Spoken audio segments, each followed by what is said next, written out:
5 अनाथ बेटियों की जालिम चाची के साथ होली। दिव्या, दृष्टि, रेखा, सुमन, गीता पांचों बहनें फूट फूट कर रो रही थी। तभी उनके चाचा रोते हुए घर पर आते हैं। चाचा जी आप आ गए? कहाँ है हमारे माता पिता? चाचा जी आप जब क्यों हो बताओ ना। अब तुम्हारे माता पिता कभी नहीं आ पाएंगे। क्यों चाचा जी आप ऐसा क्यों बोल रहे हो? मेरी प्यारी बेटियों, आज से मैं ही तुम्हारा पिता हूँ। तुम्हारे माँ पिता भगवान को प्यारे हो गए हैं। अब वो भगवान के पास ही रहेंगे। नहीं ऐसा मत कहिए, बताइए हमारे माता पिता कहाँ हैं? उनके बिना हम कैसे रहेंगे? पांचों बेटियों की बातें सुनकर सर्वेश उन्हें गले से लगा लेता है, जिसके बाद वो रोते हुए अपने कमरे में आता है, जहाँ उसकी पत्नी निकिता उससे कहती है, कराए अपने भैया भाभी का अंतिम संस्कार? हाँ कराया।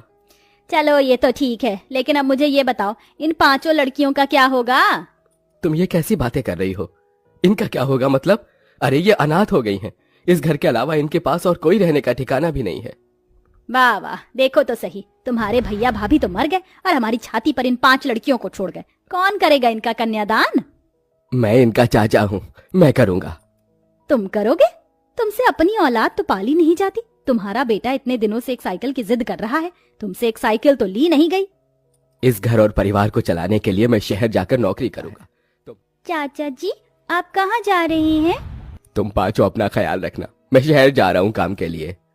सर्वेश उनकी शादी के लिए पैसे जोड़ने शहर चला जाता है। इधर उसके जाते ही निकिता अनाथ बहनों के ऊपर अत्याचार करना शुरू कर देती है। अब ये मेरा मुंह क्या देख रही हो?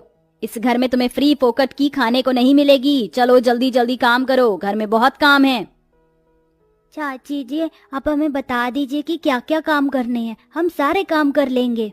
लेकिन हमारी ये 2 छोटी बहनें हैं, इनसे काम मत करवाइएगा। रोटी की कमाई हर किसी के लिए बराबर है, इसलिए तुम 5 को ही घर के काम करने पड़ेंगे। रेखा, सुमन तुम जाओ और खाने की तैयारी करो। और इधर सुन गीता, तू घर की साफ सफाई कर। इसमें तेरी 2 छोटी बहन हैं, तेरी मदद करेंगी। मैं थोड़ी देर आराम करने जा रही हूँ। निकिता ऐसा कहकर अपने कमरे में आराम करने चली जाती है और इधर 5 अनाथ बहनें अपने माँ बाप के मरने का गम लिए घर के अंदर सारे काम करना शुरू कर देती हैं। सब्जी बनाते हुए रेखा का हाथ जल जाता है। दीदी मेरा हाथ जल गया। अरे भगवान ये क्या हो गया? चल तू इस पर कोलगेट लगा ले, थोड़ी सी ठंडक मिलेगी तुझे। सुमन रेखा के हाथ पर कोलगेट लगा देती है। जैसे ही निकिता ये देखती है, वो फौरन सुमन के मुंह पर एक जोरदार तमाचा मारती है। क्यों री? कोलगेट क्या तेरे माता पिता यहाँ रख कर जा रहे हैं, जो लाडो रानी प्यार प्यार में अपनी बहन के हाथ पर लगाई जा रही हैं? रेखा का हाथ जल गया था चाची, बस इसीलिए। आइंदा अगर मुझसे बिना पूछे कुछ काम किया तो जिन हाथों से काम करोगे उन हाथों को ही तोड़ दूंगी। ऐसा कहकर निकिता चली जाती है। जैसे तैसे करके दोनों बहनें खाना बनाती हैं। खाना खाने के समय उसका बेटा निखिल खाना फेंक देती है। तुम नालायकों को तो खाना बनाना भी नहीं आता, जाओ दोबारा से सही से खाना बना कर लाओ। इस तरह निकिता दोबारा से उन बेचारी अनाथ बहनों को खाना बनाने के लिए भेज देती है। दोबारा खाना थोड़ा सही बनता है, इसलिए दोनों माँ बेटे खाना खा लेते हैं और उन 5 के लिए कुछ नहीं बचाते। बहुत जोर से भूख लगी है दीदी, मुझे भी बहुत जोर से भूख लगी है। तुम यहीं रुको, मैं चाची जी से खाना लेकर आती हूँ। सुमन अपनी बहनों से ऐसा कहकर अपनी चाची से खाना मांगने जाती है, लेकिन उसकी चाची अपने बेटे के साथ अपने कमरे में सो रही होती है। चाची तो सो रही है, एक काम करती हूँ, खुद ही अपनी बहनों के लिए खाना ले जाती हूँ। सुमन ऐसा सोचकर रसोई में जाती है और खाना ढूंढने लगती है, लेकिन खाना तो खत्म हो चुका था। हे भगवान, आज तो हमारे लिए खाना भी नहीं छोड़ा चाची जी ने। सुमन मायूस होकर वापस अपनी बहनों के पास आ जाती है। कुछ नहीं था रसोई में, बस ये सूखी रोटियां थी, यही खाकर गुजारा कर लेते हैं, कल सुबह नाश्ता करेंगे। 5 बहनें वहीं सूखी रोटी खाकर सो जाती हैं। अगले दिन जब सवेरा होता है तो निकिता घर के सारे काम उन्हीं से करवाने के साथ साथ बाहर के काम भी उन्हीं से करवाती है। इसी तरह अत्याचार करते हुए कुछ दिन बीत जाते हैं और होली आने वाली होती है। होली आने वाली है और मेरे बड़े भाई उनकी पत्नी घर पर आएंगी। तुम 5 की 5 कान खोल कर सुन लो, घर में अच्छे से साफ सफाई करना, जरा भी गंदगी नहीं रहनी चाहिए। सुमन, रेखा, गीता तुम तीनों बाजार जाकर सामान लेकर आओगी। निकिता होली के रंग और होली की डेकोरेशन के लिए सामान लाने वो तीनों सड़क पार कर रही होती हैं, तो उनका ध्यान गाड़ियों पर नहीं होता, जिसकी वजह से उनका एक्सीडेंट हो जाता है। मेरे हाथ पर लग गई। चलो चलो, ज्यादा नहीं, थोड़ी सी खरोच आई है, घर चलते हैं। तीनों बहनें चोट लगने के बाद भी घर आ जाती हैं, जहां उनका टूटा फूटा गंदा सामान देखकर निकिता बहुत गुस्से में आ जाती है। ये तुमने क्या किया? सारा सामान बर्बाद कर दिया। कहाँ लोटपोट होकर आ रही हो? चाची जी हमारा एक्सीडेंट हो गया था, हमें चोट भी लगी है। मुझे बहाने देने की जरूरत नहीं है, मैं तुम्हें अच्छे से जानती हूँ। चलो अब जाकर काम करो घर के।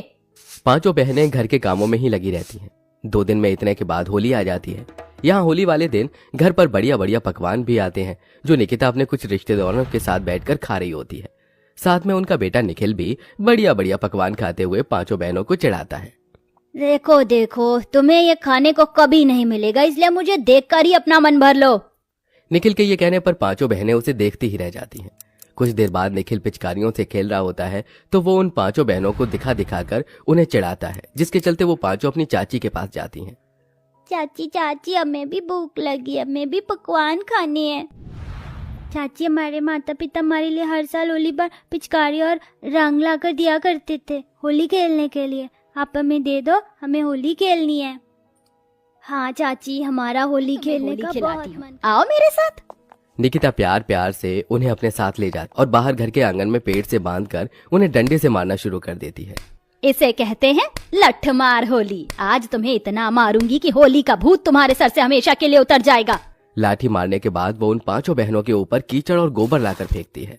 गुलाब और रंग से होली खेलने की तुम्हारी औकात नहीं, इसलिए तुम्हारे लिए कीचड़ और गोबर ही सही है। इस तरह का बर्ताव करने के बाद निकिता उन्हें खोल देती है। खत्म हो गई तुम्हारी होली। अब हाथ मुंह धोकर घर में बाकी के काम है देख लो। ऐसा कहकर वो चली जाती है और पांचों बहनें रोती रह जाती हैं। कुछ ही देर बाद निकिता होली खेलने की वजह से भीग जाती है। वहीं उसका फोन भी स्विच ऑफ होने वाला होता है। वो घर में चार्जिंग पर अपना फोन लगाने आती है। उसी दौरान उसे बहुत तेज करंट लगता है। ये देख पांचों बहनें उसे बचाने के लिए उसका हाथ लकड़ी से मारकर बोर्ड से छुड़ा देती हैं।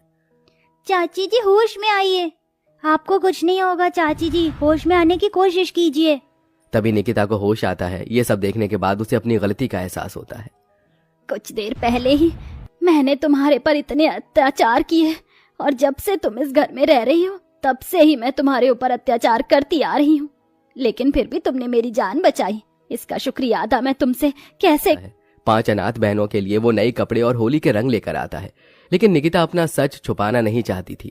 वो सर्वेश को सब बता देती है कि किस किस तरह से उसने पांचों बहनों के ऊपर अत्याचार किया।